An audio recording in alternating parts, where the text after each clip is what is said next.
Welcome to High Scary Stories. Tonight we bring you 7 true tales from deep in the wild, where rivers breathe shadows, remember, and something always watches.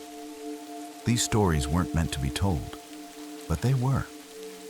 This is High Scary Stories. Let's begin.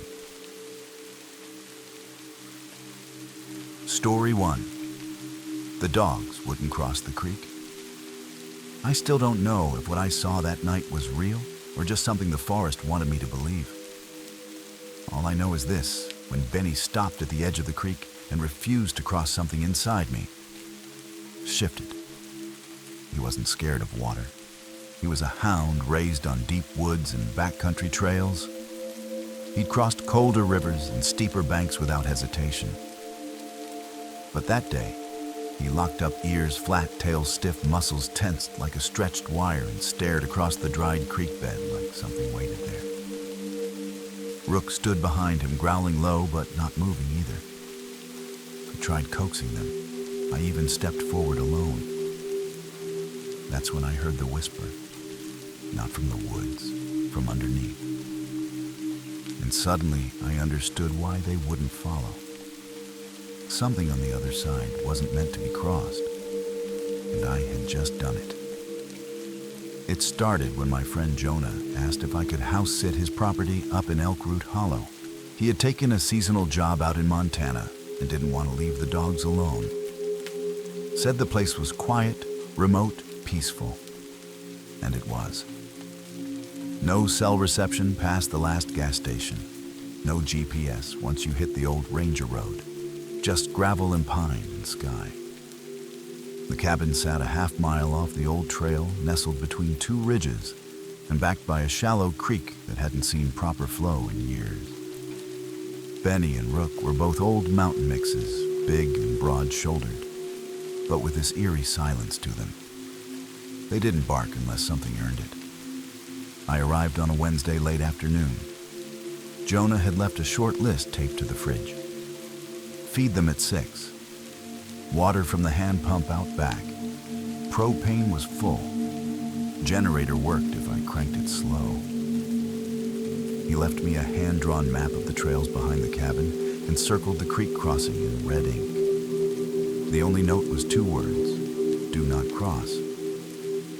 I assumed it was some kind of safety thing, maybe unstable ground or old fencing. I didn't think much of it then. I should have. That red circle wasn't a warning. It was a line, a boundary. And I stepped over it without understanding what that meant. The first 2 days were uneventful in the best way. I spent most of the time splitting firewood, reading old paperbacks from Jonah's shelf, and letting the dogs wander the trail loops behind the cabin. They were calm, alert, but relaxed. Benny would occasionally stop to sniff a tree or patch of dirt, but nothing unusual.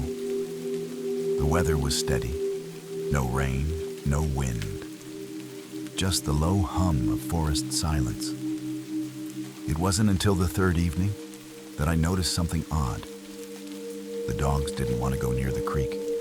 They'd follow me halfway down the slope, then both would stop at the same point on the trail and refuse to budge. At first, I thought it was the smell. A branch had fallen, maybe something had died nearby. I didn't force them. I figured it wasn't worth the trouble. But later that night, I heard something across the dry bed, just after midnight. A crunch, deliberate and slow. Too heavy to be a deer, too light for anything like a bear. It came in 3s. Step, pause, step, pause, step. Then nothing. I sat in bed holding my breath, trying not to imagine a figure pacing just outside the tree line. The dogs were upright, ears turned, but they didn't growl. They just watched the door, like they were waiting for something to try the handle. The next morning, I checked the ground around the creek. No footprints, no drag marks. But the branch that had fallen the day before was gone. Not snapped or broken. Gone completely, like it had never been there. That's when I started to wonder if Jonah's red circle wasn't about the land itself. Maybe it was about whatever waited just past it. Something the dogs could smell, but I couldn't. Something that didn't leave tracks because it didn't need to. And that night, when the motion light flickered 3 times in a row without anything setting it off, I finally admitted to myself that I wasn't alone out there.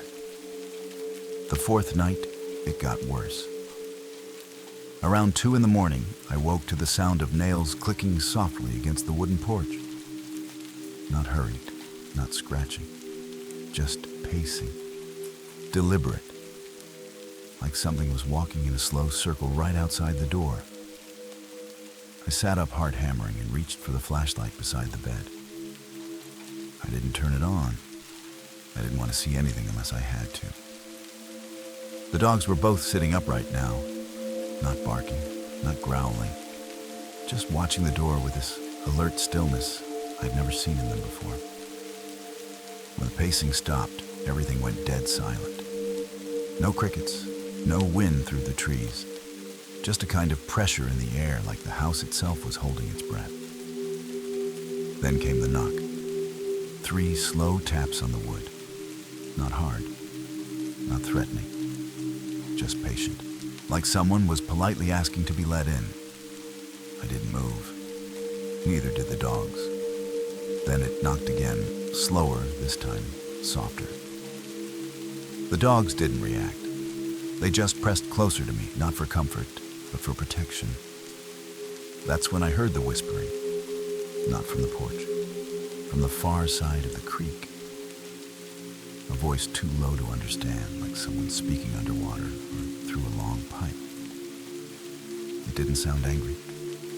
It sounded curious. That was somehow worse.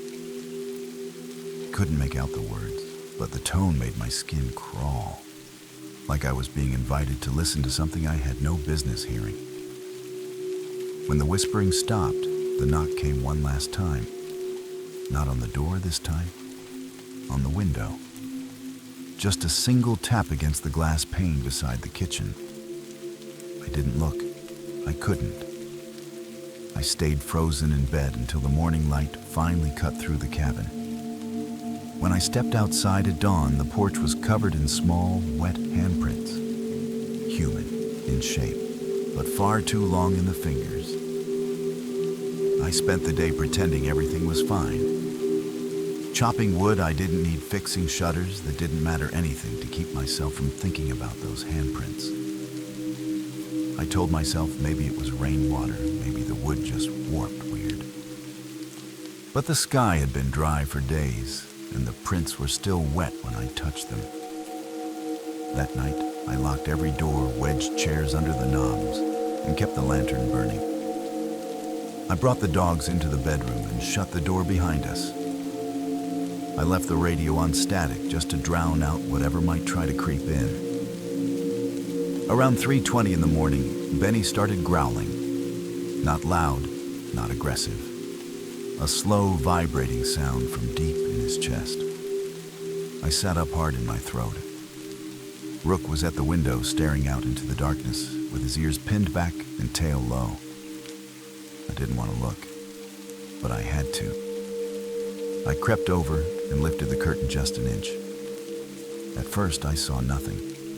Just trees. Then my eyes adjusted and I saw it. A figure standing on the far side of the creek, barely visible.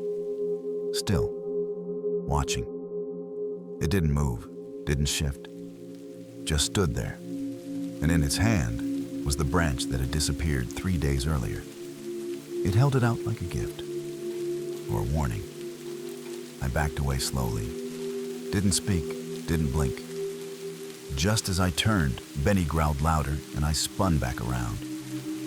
The figure was gone, but the branch was now upright, stuck in the center of the creek bed like a marker. I didn't sleep after that. And in the morning, the creek, which had been dry all week, was filled ankle deep with dark, unmoving water, as if the land itself had decided to draw the line again. I walked outside with the dogs and watched as Benny approached the water's edge. He stopped, stiffened, then let out a low whine. Not fear. Something else. Morning. That's when I noticed his reflection in the water. It didn't match him. It was a different dog. Older, missing an eye, but staring right back at me. And it was smiling. I packed before noon, not even pretending I had a plane. Just tossed what I could into the truck, grabbed the food bin for the dogs, and locked the cabin behind me like that would matter. Benny and Rook both jumped into the back without hesitation, like they were waiting for me to stop being stupid. The trail out of Elk Root Hollow felt longer this time, narrower. Trees leaned in just enough to make me slow down. And the further I got from the cabin, the more I realized I couldn't hear anything behind me. Not birds, not branches, not wind. Just the tires crunching gravel and my own shallow breathing. I didn't stop until I hit the main road. Service bars flickered back on. My phone buzzed with 2 voicemails from Jonah. I didn't listen to them. I couldn't. I drove straight through to the next county and found a motel with working lights and a clerk who didn't look like they knew anything about creeks or whispering woods. That night, I let the dogs sleep on the bed. They didn't move, didn't bark, just curled up tight like they finally let themselves rest. In the morning, I called Jonah. I told him something was wrong with the property, that I couldn't stay, that I didn't feel safe. There was a long pause. Then he asked one question. Did you cross the creek? I didn't answer. But I think he already knew. Before I hung up, I asked him about the map, about the red circle. He sighed, said it wasn't his idea, that it was already marked that way when he bought the land. Said the dogs had always known better than he did. I looked over at Benny. He was staring at the motel mirror, but his reflection wasn't. Story 2. The shed was never locked from the outside. There was no lock on the outside of the shed. That was the first thing I noticed. The rusted chain hung loose, wrapped around a nail that barely held to the frame, like someone wanted it to look secure without actually keeping anything in or out. It didn't make sense.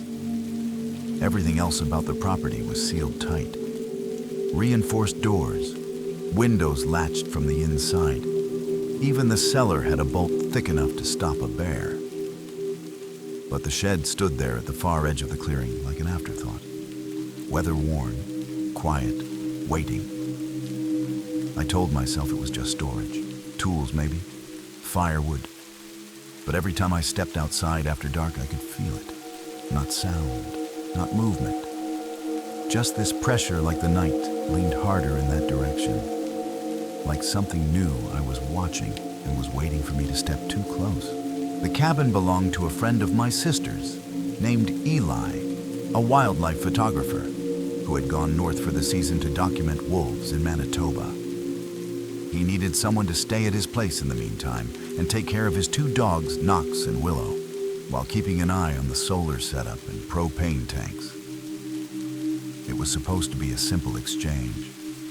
Free lodging in the wilderness in return for basic caretaking.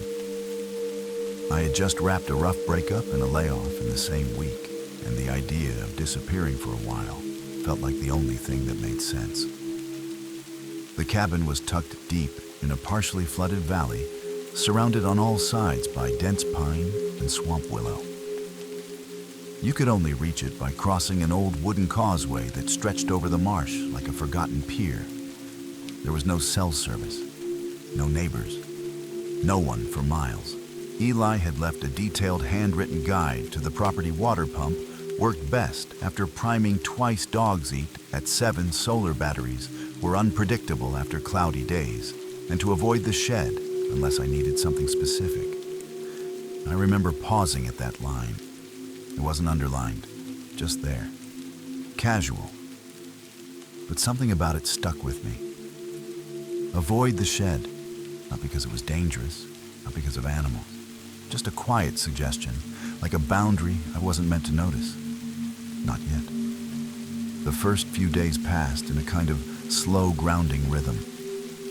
I woke early, fed the dogs, walked the edge of the flooded trails with a pair of borrowed waders, then returned to the porch to drink coffee and pretend I was fine. Knox and Willow were alert, but easygoing, sticking close to the cabin, and only barking when ravens circled too low. It felt peaceful in a way that city silence never could.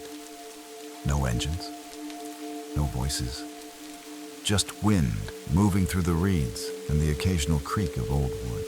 I tried not to think about the shed. It was easy at first. It sat far enough back behind a curtain of cattails that I didn't have to see it unless I walked around the edge of the clearing.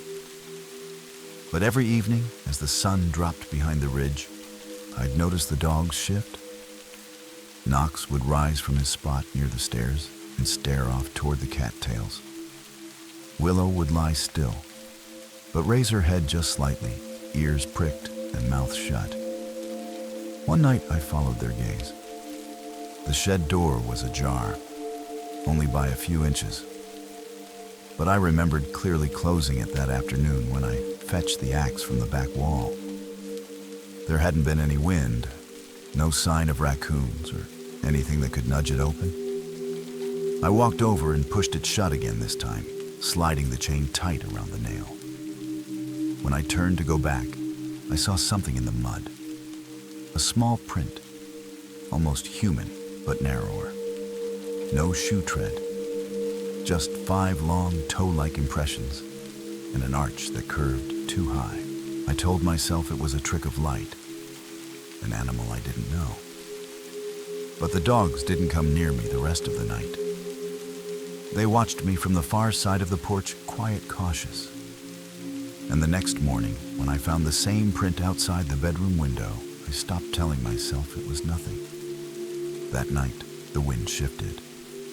The air grew still heavy in a way that pressed against the cabin walls like a held breath. I bolted the doors, pulled the curtains tight, and left the lantern burning in the kitchen. Knox paced. Willow wouldn't come off the rug. I tried to read, but my eyes kept flicking toward the windows. Nothing moved out there, but the silence had changed. It wasn't calm anymore. It was watchful. Around 2 a.m, I heard the shed door creak open. It wasn't loud, but in the thick stillness, it might as well have been thunder. The chain clinked against the nail once, then fell quiet. I stood in the hallway with the flashlight in my hand, paralyzed. I told myself not to check, not to look, but something in me needed to know. I stepped out onto the porch barefoot, the boards cold under my feet, and aimed the beam toward the cattails. The shed door stood wide, now open like a gaping mouth. Something moved just beyond the threshold. Not a shape, just a suggestion of movement, like the dark was rearranging itself. Then I heard the whisper. Low, rhythmic, not words, but the pattern of speech, like someone trying to remember how language worked. I backed away slowly, but the sound followed. It wasn't coming from the shed anymore. It was behind me. I turned and saw nothing but. Knox was growling now, deep and raw, his body low to the ground. Willow had disappeared from the rug. I ran back inside and slammed the door, locking it twice. I didn't sleep. I sat with the flashlight in my lap until dawn, ears straining for more sounds. When the sun came up, the shed was closed again. The chain was gone, and in the dirt just outside the door, I found a thin line of bones, small and white, laid end to end in a perfect circle. Willow didn't return until noon. When she did, she wouldn't come inside. By the 5th night, something inside the cabin had changed. It wasn't just fear anymore. It was presence. The kind of feeling that clung to your skin like humidity and made even your thoughts feel heavy. Willow still refused to enter. She slept beneath the cabin steps, tail curled, tight, eyes open, even when she rested. Knox stayed close, but didn't relax. He tracked every sound like it had weight. I tried to act normal, kept the routine, fed them, boiled water, read, but every page felt like it pulsed with movement in the corner of my vision. That evening, just before dusk, I went to the shed. I don't remember deciding to. I just found myself walking through the cattails and the air thick with silence. The door was open again, only this time the inside was different. Where there had once been shelves and tools, there was now a pit, shallow, lined with smooth stones. And inside it, 6 wooden posts stood upright, spaced in a perfect circle. On top of each post was something wrapped in cloth. I couldn't see what they were, but I didn't need to. I knew. The moment I stepped inside, I felt the pressure shift. Not on me, in me. Like something had been waiting not just for someone to come close, but for me specifically. I turned to leave and saw that Knox had followed. He stood at the edge of the door, unmoving. Between us was the same line of bones, now arranged in a spiral instead of a circle. And in the center of that spiral, something pulsed. It was small, faint, like a heartbeat under earth. When I stepped backward, I realized I had stepped into the spiral without noticing, and I hadn't broken it. Not a single bone had shifted underfoot. Knox let out one soft sound. Not a bark, not a growl, just a low whine of something that understood too late that the ritual was already underway. I didn't remember walking back to the cabin.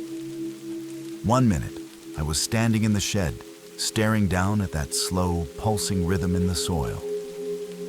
The next, I was in the kitchen barefoot, holding a pot of cold water I hadn't meant to boil. The dogs were both inside now. Willow in the far corner pressed against the wall like she was trying to disappear. Knox beneath the table, silent and still. I didn't sleep that night. The air inside the house felt wrong, like it wasn't mine anymore. Like the walls had started to lean inward. I left the next morning without saying goodbye. I packed only what I could carry and took the long way around the marsh, keeping the shed out of sight. The trail was slower that way, but the thought of passing it again made my skin crawl. A week after I left, Eli called. He sounded tired, asked if I had any trouble with the solar batteries. I said no, nothing unusual. He didn't mention the shed. Neither did I. But just before he hung up, he said something that stopped my breath cold. You didn't fix the posts right. You didn't try to move anything. I lied. Told him I never went near it. He was quiet for a long time. Then said, if anything starts to hum, leave the house. Do not stay through a second night. That was 3 months ago. I haven't been back. But sometimes late at night when everything is still, I swear I can feel that same rhythm. Faint and slow. Not in the ground this time, in my chest. Like something's waiting for me to remember the next step. Story 3. They never mapped Black Ash Tower. The tower wasn't on any of the updated maps. Not in the ranger logs, not on the digital elevation grids, not even marked as a structure in the old survey blueprints they kept in the back of the forestry office. It shouldn't have been there. And yet, when I crested the last ridge sweating and out of breath from the unmaintained switchbacks, it was there rising out of the trees like a bone stuck in the spine of the earth. Blackened timber, a crooked platform, no antenna, no nameplate. Just 4 legs, anchored into stone in silence. I stood there for a long minute, trying to decide if I had made a mistake or if someone else had. But the wind was dead still, and the forest felt like it was holding its breath. That was when I realized something worse. The tower was watching me first. I had taken a temporary contract with the State Parks Department to update structural reports on old lookout towers across the Western Range. It was mostly solo work, the kind I preferred. Hike in, assess for damage, take photos, update logs, then hike out. Simple. The towers were all supposed to be marked old, but accounted for. I had a printed list, a preloaded GPS, and a laminated map. The last one was for show more than anything. But this tower, Black Ash Tower, as I started calling it in my notes, was never supposed to exist. I found it by accident while following a broken fire road that wasn't on the itinerary. A stretch of overgrown trail that had once been graveled, now mostly devoured by moss and time.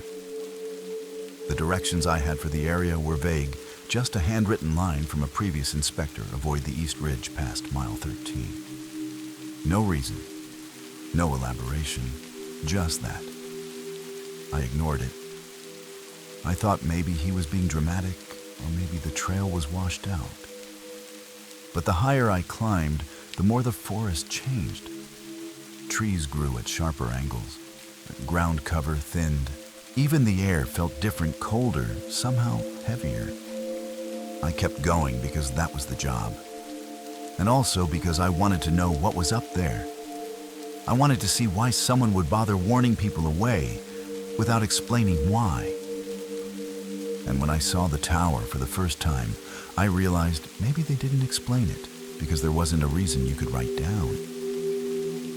There was only the feeling, the sense that you'd gone too far without knowing it.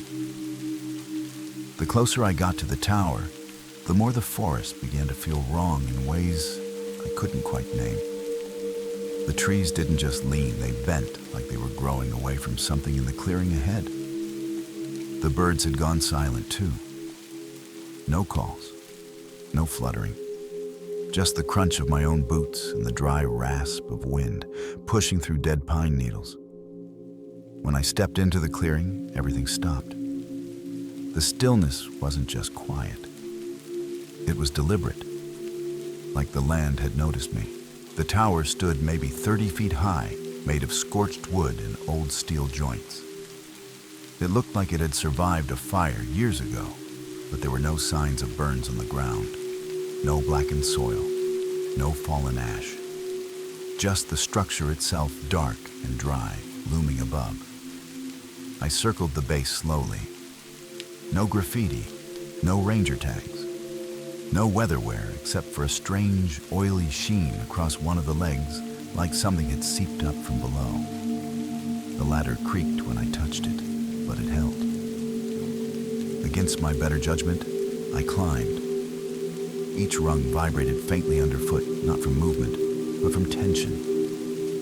The kind you feel in electric wire or deep inside your teeth before a storm. At the top, I stepped onto the platform and looked out. But what I saw wasn't the valley I had just climbed. The tree line was too far, the ridges unfamiliar. It was like the landscape had changed behind me, or worse, like the tower wasn't standing in the same place anymore. I turned to go back down and froze. The platform beneath me had warped slightly, not broken, reshaped. The gaps in the planks formed a pattern now. 5 lines radiating outward like spokes in a wheel. At the center, a small, perfect hole stared back up at me. And from somewhere beneath the tower, something breathed, not loudly, just once. A slow inhale like the earth had woken up. I backed away from the hole, careful not to make the platform creak again. But every step felt like it echoed too far, like the sound didn't stop at the wood. I kept going down into whatever space waited below. I knelt, forcing myself to look closer. The hole wasn't deep, just a few inches. But what unsettled me was what lay inside it. Nothing. Absolute black. Not shadow, not dark wood. Just a complete absence, as if the tower wasn't built over ground at all, but over some void that didn't reflect light. That's when the wind picked up not from above, but through the hole. A single gust, cold and dry, smelling of burnt resin and something sour like wet stone left in the sun. I stood quickly and turned ready to climb down, only to stop again. The ladder was gone. Or rather, It wasn't attached anymore. It now leaned against a different corner of the platform, still intact, but on the opposite side. I hadn't heard it move, hadn't felt a shift. It was just there, silently waiting. I moved toward it, but the platform beneath my feet shifted again subtly like it was rotating. My balance faltered. I dropped to my knees. Below in the clearing, something moved. Not in the trees, but in the shadows, where the tower's legs met the ground. Long shapes low to the dirt, gliding in slow arcing paths around the base. They didn't rise or make sound. They just circled steady and patient. I pulled the radio from my pack and keyed it. Static, not broken, not dead, just full of a low pulsing hum that matched the rhythm of my heartbeat. Or maybe it wasn't mine anymore. Maybe the tower had one of its own, and maybe it had started syncing with me. The hole at my feet was breathing again. This time faster, closer. I wasn't sure if it wanted me to run or listen. But either way, I was already too deep to pretend I hadn't heard it. I made it to the ladder, but my hands hesitated at the first rung. It felt warm, not from sunlight. It hadn't seen the sun all day. It was the kind of warmth you feel on the underside of a living thing. I clenched my jaw and climbed anyway, telling myself down was the only way out. Every step echoed louder than the last, like the tower wanted to mark my departure. But halfway down, I froze. Something was etched into the inside of one of the legs. Names. Dozens of them carved with care, stacked one above another. Some were recent, others so worn they looked fossilized into the grain. The most recent name was mine. My full name. Carved in a straight line beneath a date, today's date. My hands went numb. I looked around, half expecting someone to be watching from the trees, some cruel joke, some explanation. But the clearing remained still. The shadows were gone now. Whatever had circled the base had melted into the brush. The only thing left was silence. Not even wind. I jumped the last few feet, hit the ground hard, and backed away from the tower. That's when I noticed it. The trail I'd hiked in on the one that should have been just beyond the clearing was gone. The ridge behind me didn't match the one I'd climbed. The trees were taller, thicker, clustered in unnatural rows like they'd been planted with purpose. I checked my GPS. Still on, still blinking, but the coordinates had reset to zeros. I turned in a slow circle, searching for anything familiar.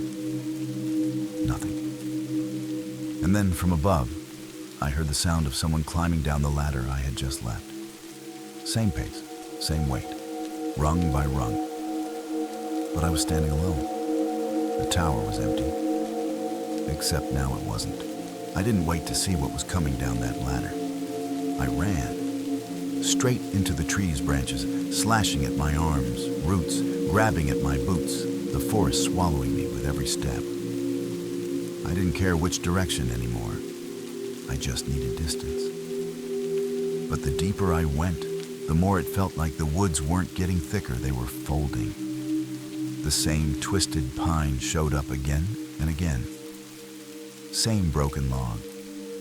Same scarred boulder with a streak of black down its side. I was running in circles, and I think the forest wanted it that way.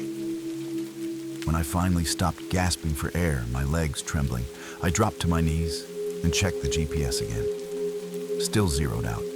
No signal. No map. But now the screen showed something else. Just a blinking dot. Moving slowly, getting closer. I threw the device as hard as I could, then waited. Nothing came. Not for hours. I stayed crouched beneath a tangle of cedar until the sun broke through the clouds. And in that sudden morning light, everything looked normal again. Almost. I hiked out without food, without water, just instinct and terror. It took 2 full days. When I reached the ranger station, they told me there was never a fire tower marked anywhere near that ridge. Never had been. Not on the old maps, not in the archives. I asked about the names, about the carvings. The older ranger just frowned and said one thing. You only see the tower if you're supposed to. Then he turned and walked away. I didn't argue, because deep down, I already knew the truth. That tower hadn't been mapped because it didn't want to be. It found you. Story 4. Where my cousin took me wasn't a trail.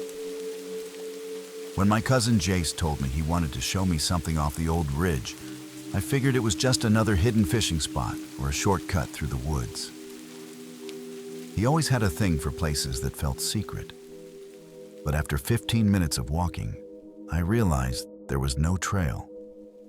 Just tangled brush, uneven ground, and trees packed too tightly to have grown that way naturally. I kept asking where we were going, and he kept saying almost there, like it was some kind of game. But there was something strange about the way he walked. Not just confident, but familiar, like he'd done this before. Like he knew exactly where he was going and exactly what he was taking me toward. That's when I stopped and looked around and realized I didn't recognize a single thing.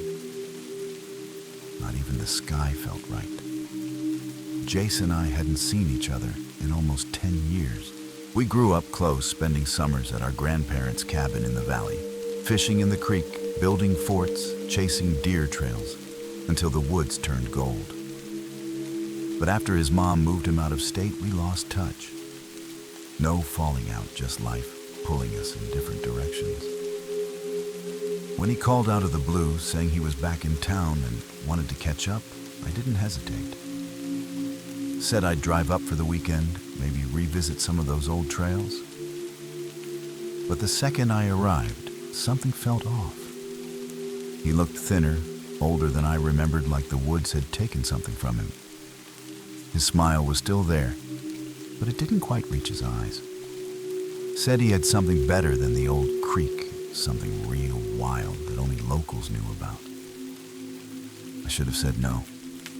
Should have stuck to the cabin and beer on the porch. But I followed.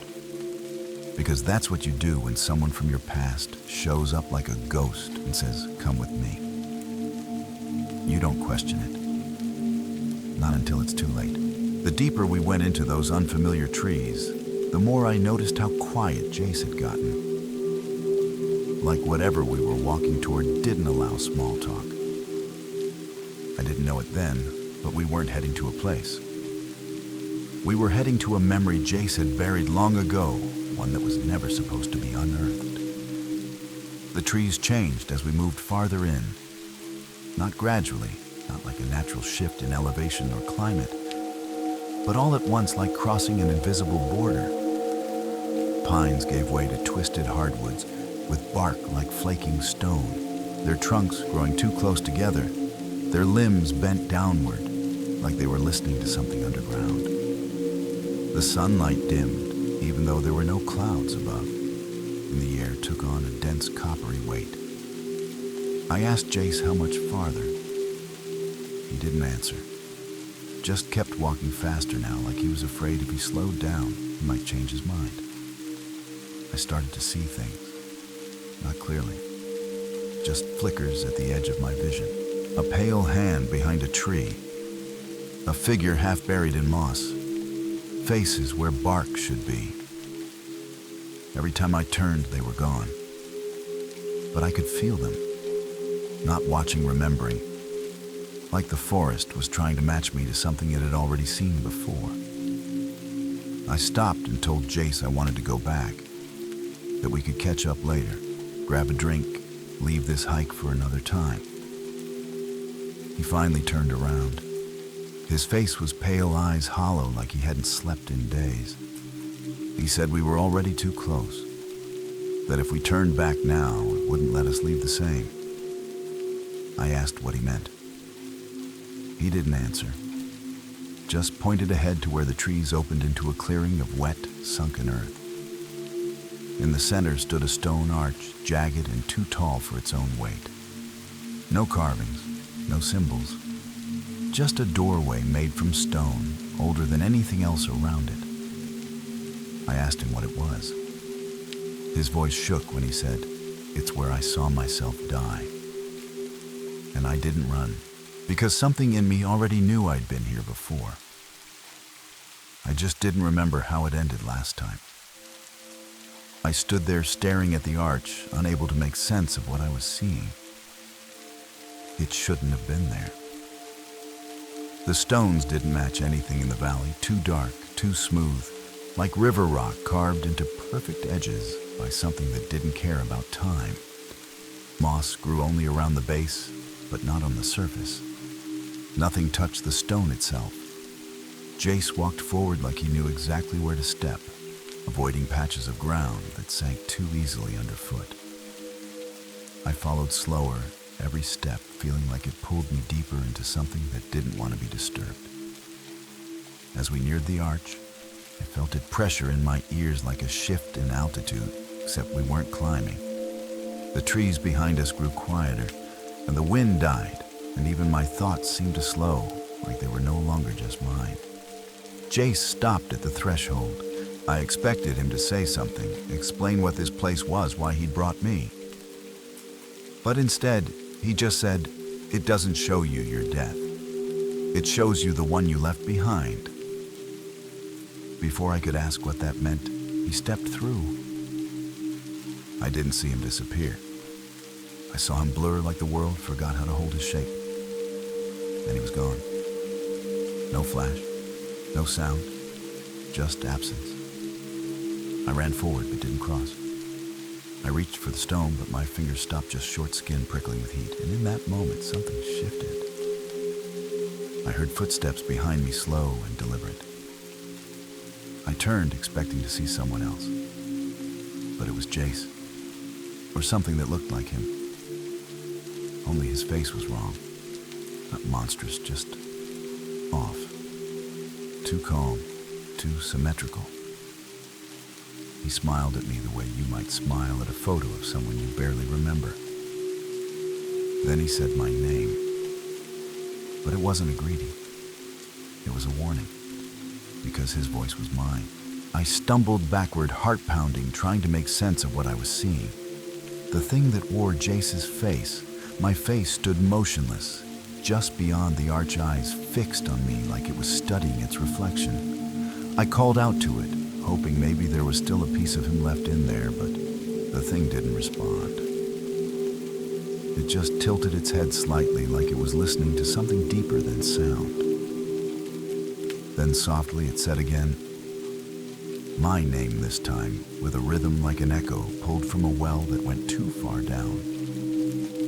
I looked back toward the trees, thinking I could still run, still find my way out. But the forest had changed. The path we'd come in on was gone. The trees had closed in bending together, bark fused into a wall of knotted wood. The only way out now was forward through the arch. The thing stepped aside, gesturing like a host, inviting a guest inside. Behind it, the world beyond the stone flickered just once, but enough to show me something else. A field not of earth, but bone. The sky that pulsed like skin, and something towering far in the distance that moved without shape. I stepped forward against every instinct I had, not because I trusted it, but because a thought had taken hold, one that didn't feel like mine. What if I had already gone through? What if this was the memory Jace had buried, the one where I followed him into the clearing and never came back? What if I was the one who brought him here the first time, and what if whatever was behind that arch had only been waiting for me to remember it? The thing that wore my face smiled wider now, not in malice, in welcome, like it had waited so long to return me to where I'd started. I didn't step through. I don't remember turning away or how I got back to the cabin.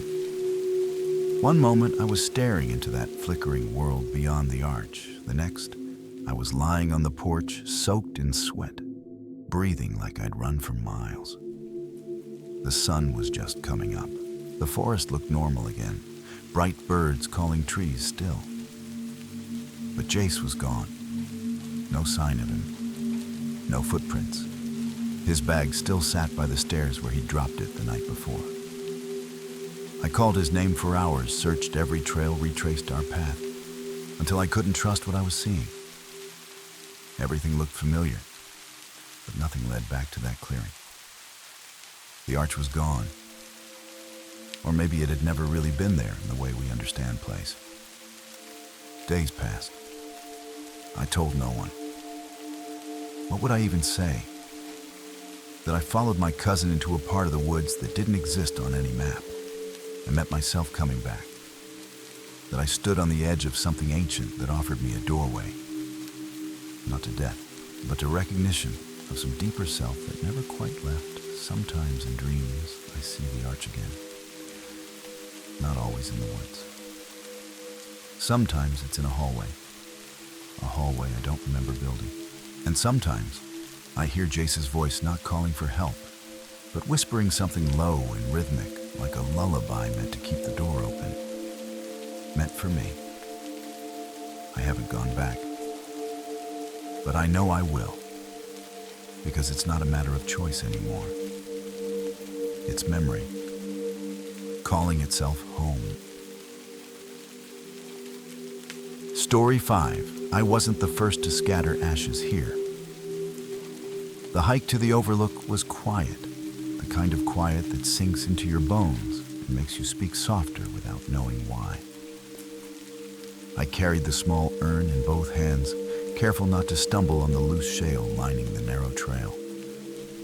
My father always said this spot had the best view in the whole range, and I had promised him I'd bring him back here one last time.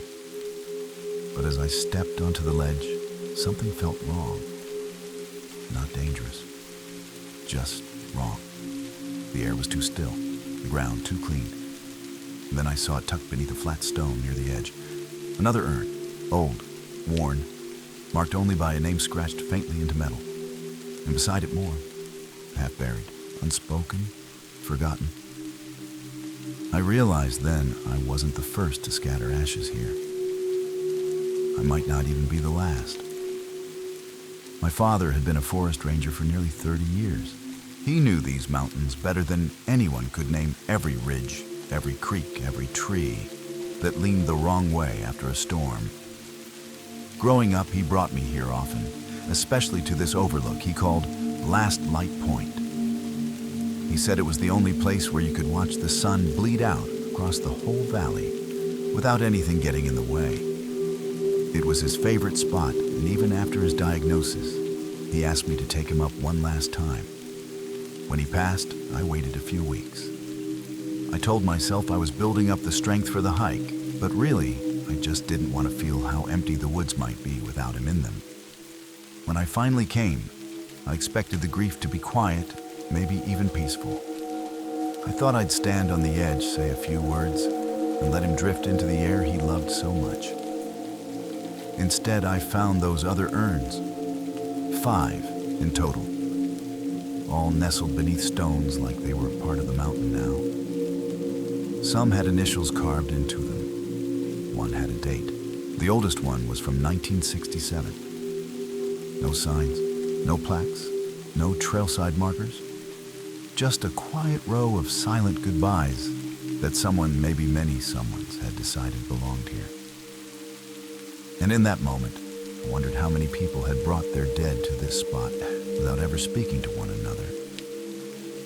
Like the mountain was calling them back one by one. I crouched beside the row of urns, brushing loose pine needles off their lids, half expecting one to crumble under my touch. But they were solid, untouched by time in a way that felt unnatural. The ground around them was too neat. No signs of animals digging, no weathering from wind or rain. Like the forest itself had agreed to leave them be. I placed my father's urn beside the others, but something in me hesitated.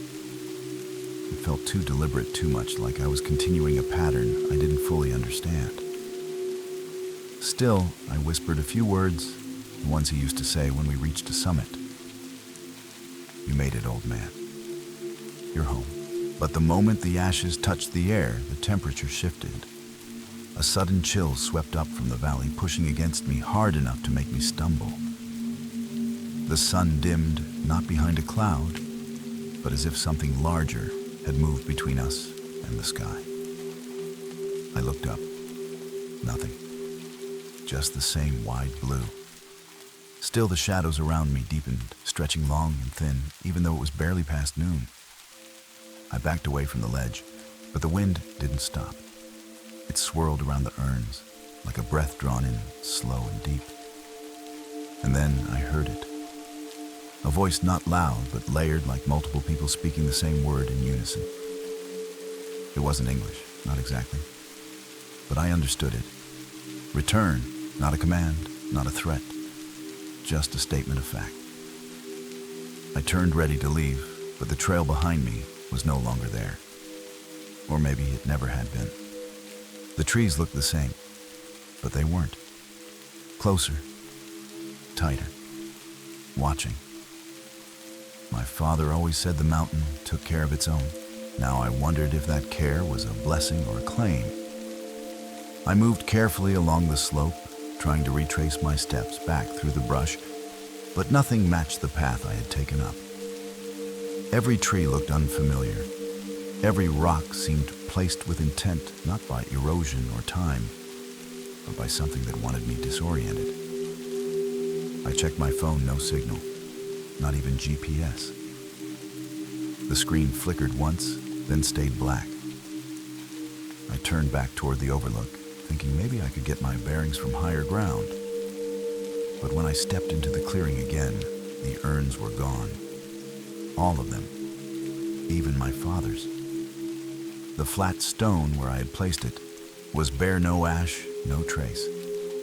Just cold earth and a faint hollow indent, like something had been lifted out moments ago.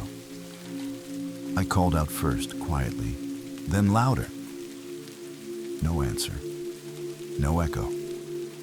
Just the wind softer now, carrying that same layered whisper that felt less like sound and more like memory. I spun in place, heart pounding.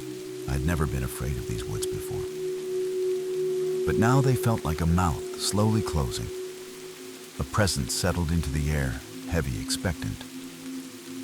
I saw movement at the edge of the clearing. A figure barely more than a shadow. Not threatening, not rushing. Just there, watching. I stepped forward instinctively, and it stepped back. Not fleeing, guiding. I followed. I don't know why. Maybe because deep down I knew this was what my father meant when he said the mountain had rules. That it asked things in return. That the giving was never just symbolic. The figure led me down a slope I'd never seen on any map toward a grove of trees so tall they blocked out the sky. In the center stood something I couldn't quite look at, shifting like heat above black water. I stopped, breath shallow, as the whisper returned. This time it wasn't a word. It was a feeling. You belong here now. I took another step forward, drawn by a pull I couldn't explain. Like something deep inside me had already decided this was the end of the trail. The shifting shape in the grove's center began to resolve not into a person or an object, but into something familiar. It looked like a tree, at first tall and dark bark like obsidian, but as I moved closer, I saw that it wasn't made of wood. It was made of ash. Layer upon layer compacted and fused, rising upward like smoke, frozen in time. Faces emerged in the surface, not carved, impressed, like the memory of someone pressing their soul into its shape before vanishing. And near the base, I saw my father's face. Eyes closed, peaceful, not in pain, just resting. Then I saw another, my own, not aged, not current. Me as I was 10 minutes ago before I scattered his ashes, before the wind spoke. I staggered back, choking on the thick, dry air, and that's when I noticed the ground around the tree was covered in footprints. Dozens, all sizes, leading in, never out. A Trappist shrine, or something older, meant to hold what shouldn't return. I turned to run, but the figure was behind me now. Closer, clearer. It was my father, but not the man I had buried. This version was younger, stronger, eyes lit from within like something was looking out through him. He opened his mouth, but no words came. Just wind, just that layered voice saying one thing. Stay. I wanted to scream, to tell it I wasn't ready. But then I looked down. My hands were turning gray. Fine dust rising from my skin. I hadn't brought him here to rest. I had brought myself. The mountain doesn't take the dead. It takes the willing. It waits for those who carry grief heavy enough to offer themselves in return. I don't remember how I got back. One moment I was staring at that impossible tree of ash, feeling my own body begin to break apart, and the next, I was waking up in my car at the trailhead, the sun low on the horizon. My father's urn sat beside me on the passenger seat, sealed untouched. But I remembered scattering it. I remembered the cold wind, the stone arch of faces, the grove that breathed like a living memory. None of it made sense, but all of it felt real. I drove home in silence, afraid to speak, in case my voice wasn't mine anymore. The next day, I went online to see if anyone had written about that place. The overlook existed, sure, but no mention of urns or ash trees or anything unnatural. Just a few old hiking blogs and some ranger records, most of them blank after a certain year. I checked one last thing, a photo from our last hike together, my father and I standing at the overlook. I zoomed in on the background, half out of habit. Behind us, barely visible among the trees, was a shadow. A figure, watching. I don't hike anymore. I don't go near the valley. But sometimes when the house is quiet, I smell that copper wind. And I feel it in my bones that the mountain remembers me, that it's waiting, not to take me, but to welcome me back when I'm finally ready to stay. Story 6. The storage bunker had a breathing sound. The first time I heard the sound, I thought it was just the wind slipping through the cracks in the bunker's old metal door. But as I stood in the hallway with the flashlight flickering against damp concrete walls, I realized wind doesn't breathe. It doesn't pull in long, ragged inhales or release slow, deliberate exhales that fog the cold air. The storage facility had been abandoned since the early 90s, tucked into a forgotten slope above the quarry, sealed shut with rusted chains and warning signs, so faded they looked more like decoration. I had come looking for salvageable gear. What I found instead was a rhythm, a sound that matched the tempo of something alive. And as I stepped deeper into the corridor, I could feel it not just in my ears, but in my chest. Something down there was breathing with me. The bunker had been a Cold War relic, built into the hillside like an afterthought, its location barely marked on old survey maps. My uncle used to talk about it when I was a kid, saying it was full of old radios rations, even weapons no one wanted to admit still existed. After he passed, I inherited a box of his papers, most of them useless receipts, faded photos, handwritten notes from survival manuals. But buried at the bottom was a key wrapped in oilcloth and a map torn from a notebook. The map led here. Curiosity turned into obsession. I convinced myself I just wanted to see what was inside. Maybe sell what I could find. Maybe feel closer to the man who had practically raised me. But the moment I stepped through the entrance, I knew this wasn't about nostalgia. The air was too cold, too still. The flashlight beam barely reached the end of the first hall before the dark swallowed it. There were no sounds of dripping water, no scurrying animals, just the slow, steady inhale and exhale I had felt outside. Except now, it was louder, closer. The walls themselves seemed to pulse with it, like lungs wrapped in concrete. I called out once just to hear my own voice. But what came back wasn't an echo. It was a second voice, whispering the same word I'd spoken, only lower, thicker, like something underground had learned how to speak. I pushed deeper into the bunker, the beam of my flashlight jittering with every step. Dust floated in the air, like it had never settled, and the walls grew darker the farther I went, no longer just concrete, but stained with something I didn't want to guess at. The breathing sound followed me, not around me, but beneath me, through the floor. Every few steps, I could feel the vibration under my boots, a deep rhythmic hum that seemed to match my own pulse, only slower. I passed storage rooms with rusted doors barely hanging on their hinges.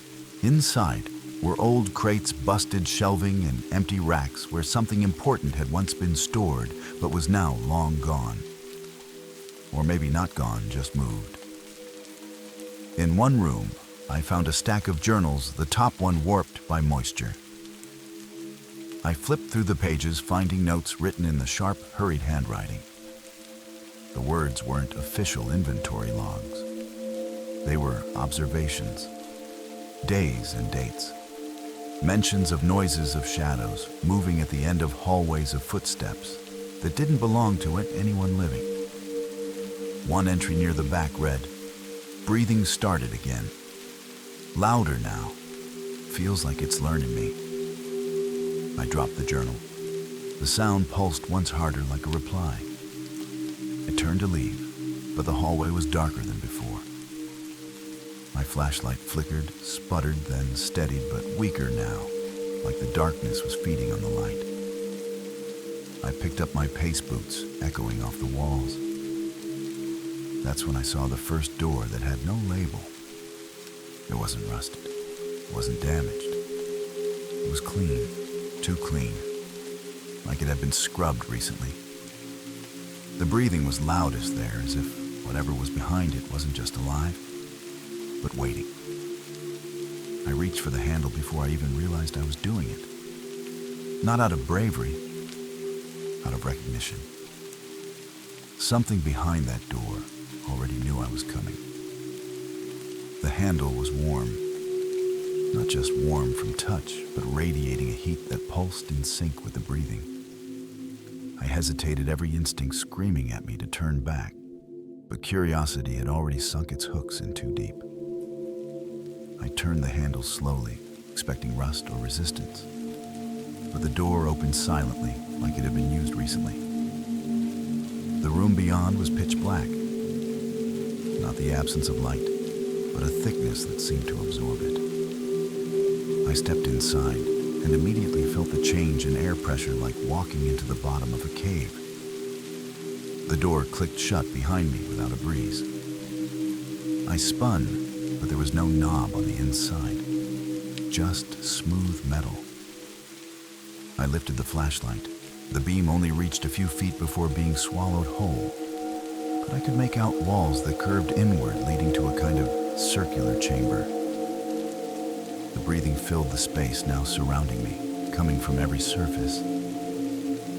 And then something moved in the darkness, slowly, purposefully, not toward me, but around me, encircling. I couldn't see it, but I could feel it in the vibrations of the floor and the subtle shift of air on my neck. I called out, not expecting a reply, but I got one.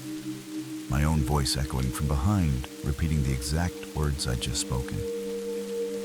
Only it didn't stop there. It kept going, speaking things I hadn't said, things I'd thought but never voiced, private memories, regrets, secrets. The voice wrapped around me like a noose of recognition. I backed against the wall, heart racing, trying to find a way out. That's when the lights flickered on for half a second, just long enough to show me the walls. They were lined with dozens of outlines, human shapes, scorched into the concrete, all in the same posture, hands raised, mouths open, as if they had screamed just once before becoming part of the bunker itself. I froze. My breath caught somewhere between a scream and silence as the outlines on the walls seemed to ripple, not move exactly, but shimmer as if the walls themselves were remembering. The light blinked again, and this time I saw something new. In the center of the room was a grate bolted to the floor, and beneath it, a shaft that dropped into total blackness. The breathing was strongest there, deep and deliberate, like a sleeping giant, exhaling just beneath my feet. I approached it slowly, flashlight shaking, and peered through the grate. I couldn't see anything, but the heat rising from it was unmistakable, humid and sour, like breath filtered through soil. Then I heard the voice again, clearer now, no longer mimicking me. It spoke in my uncle's voice. The same calm tone he used to use when telling stories by the fire. It said my name. "Then you finally made it back." I stepped back, heart hammering. That voice had been gone for 5 years. I saw movement below the grate. Not a form, but a shape, massive and shifting like a body half submerged in water. Eyes opened in the dark, not two, but dozens staring straight up at me. I turned and ran for the door, slamming my fists on the smooth metal, shouting. No one answered. The room grew warmer. The air vibrated with a deep hum. Behind me, the floor creaked as the grate began to rise. Not all the way, just enough to let something through. A hand, but not a hand. It looked like it remembered being one, stretched and wrong. And then I realized the bunker hadn't been built to store anything. It was a seal, a lock. And when I used that key from my uncle, I hadn't opened a door. I had released something that had been listening, learning, waiting for someone it could speak through, someone it could wear. I don't remember escaping.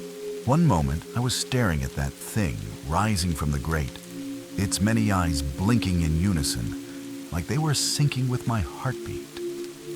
And the next, I was outside, flat on the gravel, with blood on my palms and a high-pitched ringing in my ears.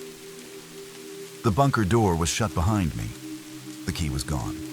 I checked my bag twice, even dumped it out on the ground. Nothing. No sign I'd ever opened it at all. But I knew what I'd seen, what I'd heard. Back home, I tried to forget. Weeks passed. I told no one. I avoided mirrors. My voice didn't always sound like mine anymore. Some nights I wake to the sound of breathing slow, and even coming not from outside, but from inside the walls. My mouth moves in my sleep, whispering things I don't remember learning. Sometimes when I speak out loud, I hear another voice just a half second behind mine. And sometimes it speaks first. I've searched for that bunker again, retraced the map, even returned to the slope above the quarry. But the entrance is gone, the hillside smooth like it never held anything. Still, I know better. The seal didn't break by accident. It needed someone. Someone it could understand. And if it used my voice once, it can do it again. One day soon it will. Not to call me back, but to call someone else in. Story 7. The girl at the river store didn't have a reflection. She was standing by the drink cooler when I walked into the river store barefoot with wet hair clinging to her shoulders like she had just come out of the water. No one else seemed to notice her. The clerk was on a call and 2 fishermen were arguing over bait by the register. But I noticed something immediately. The cooler door she stood in front of was glass. The overhead lights reflected everything else in the store, except her. No outline, no shadow, no girl. She turned her head slowly toward me and smiled, not like someone being polite, but like she already knew me, like she had been waiting. Then she opened the cooler, reached in for a bottle of orange soda, and walked right past me. Cold air followed her. So did the silence. I turned to look again, and the bottle she took never left the shelf. I was only in town for a long weekend, staying at a rundown cabin my family used to rent every summer when I was a kid. The river store hadn't changed much, same crooked wooden sign, same humming freezer in the back that barely worked, same dusty ceiling fans that pushed warm air more than they cooled anything down. I'd stopped in to grab some supplies before heading down to the riverbank. It was early, not quite 9, and the place was quiet except for the usual crackle of the old radio on the counter. That's when I saw her. She couldn't have been more than 16. Long brown hair, pale skin, old-fashioned dress that looked handmade. She didn't seem out of place at first, just someone who maybe lived nearby. But the missing reflection, the cold that lingered when she passed, and the way the soda bottle never left its spot on the shelf, those details locked into my mind. After she left, I asked the clerk if he'd seen her. He paused, phone still to his ear, and said, "Who?" I pointed toward the door. "The girl who just walked out." He frowned, glanced outside, then shook his head slowly. "Nobody's come through here all morning but you."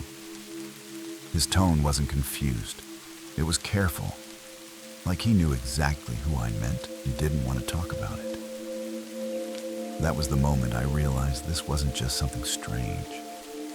It was something local, something old, and I had just stepped right into it. I stepped outside, the morning sun already starting to burn through the mist that hung low along the river. The girl was gone. No footprints on the gravel, no wet trail leading away, nothing. I walked to the side of the store thinking maybe she had headed down toward the canoe dock, but the path was empty. Still, the air felt wrong, cooler than it should have been still, as if the trees were holding their breath. I shook it off and headed back to the cabin, trying to convince myself it had just been a trick of the light. Maybe the glass was fogged, maybe I imagined the whole thing. But that night, I dreamt of her. In the dream, she stood at the edge of the river, her feet barely touching the water, her face turned toward me. She didn't speak, just raised one arm slowly and pointed toward something behind me. I turned to look and woke up gasping. The dream felt like a memory I hadn't lived yet. The next morning, I asked an old man fishing near the bend if he'd ever heard of anything strange about the store. He squinted at me, then said, "You saw her, didn't you?" I hesitated, then nodded. He just nodded back. "She drowned right down there, 1973. Every few years, she shows up again. Always at the store, always barefoot, always looking for something cold to drink." I asked if she ever spoke. He paused. "Once, a long time ago. Told my brother she needed to find her way back across. I asked, across what, but the man didn't answer. He just stared at the water like he was watching something float just below the surface." That evening, I walked back to the store just before sunset. The cooler door was already open. No one else was inside, and the bottle of orange soda was missing. I stood frozen in the center of the river store, watching the cooler door slowly swing shut on its own. The hum of the old freezers filled the space again, but something beneath it stirred a soft dripping sound like water hitting tile. I turned toward the back, following it past the fishing gear aisle and into the tiny restroom tucked behind the supply shelves. The light inside flickered weakly. On the mirror above the sink, someone had drawn a handprint in condensation. The room wasn't cold, but the mirror was fogged like someone had been standing there just seconds ago. I reached out to touch it and felt a chill shoot through my fingers deep into my chest. That's when I saw her again. Not in the mirror behind me.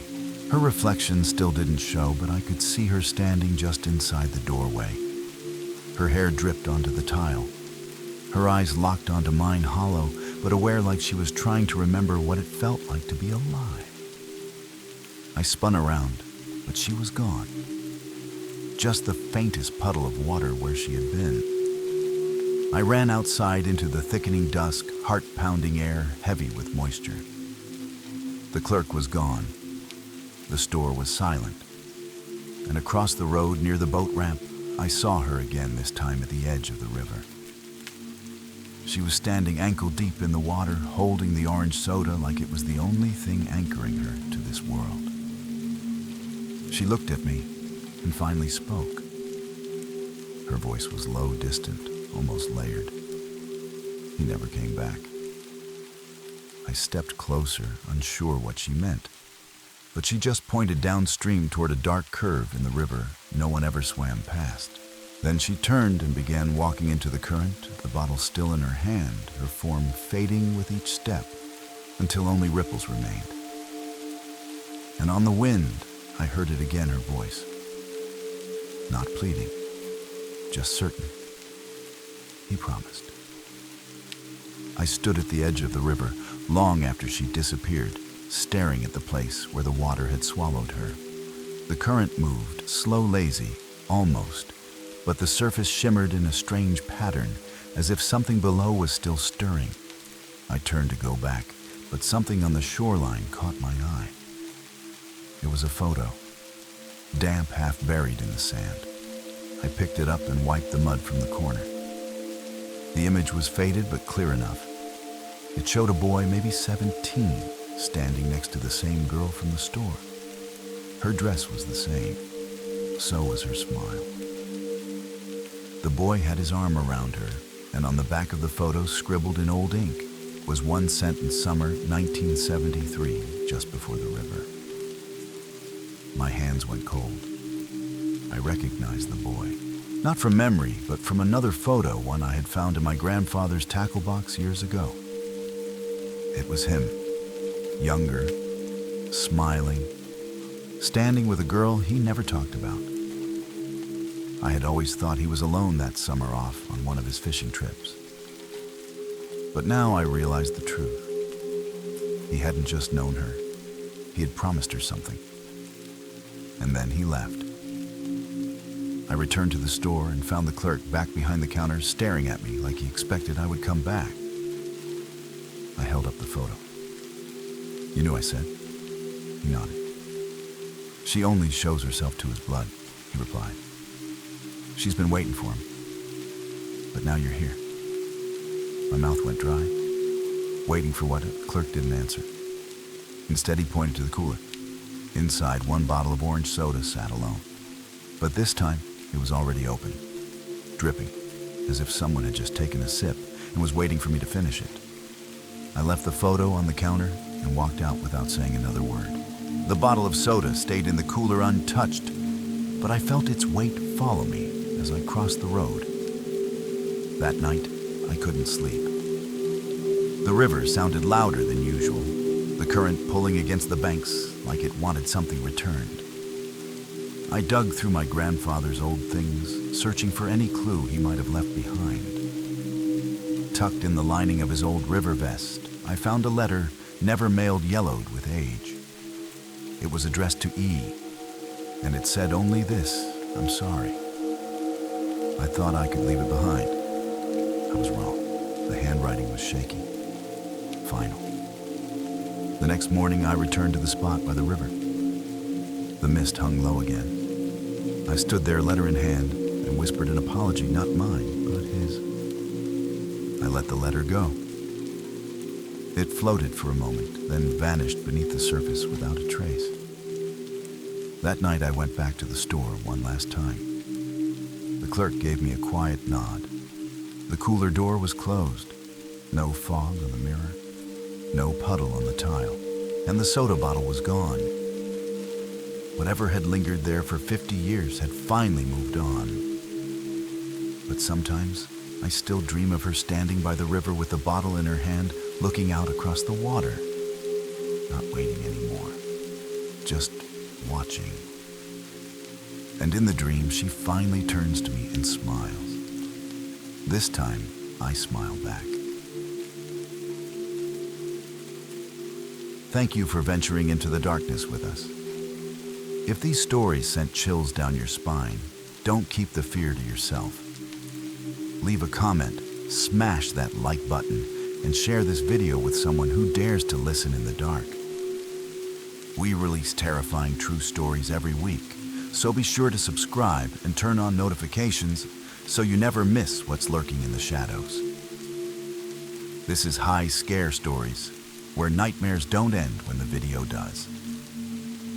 Until next time, stay safe and stay scared.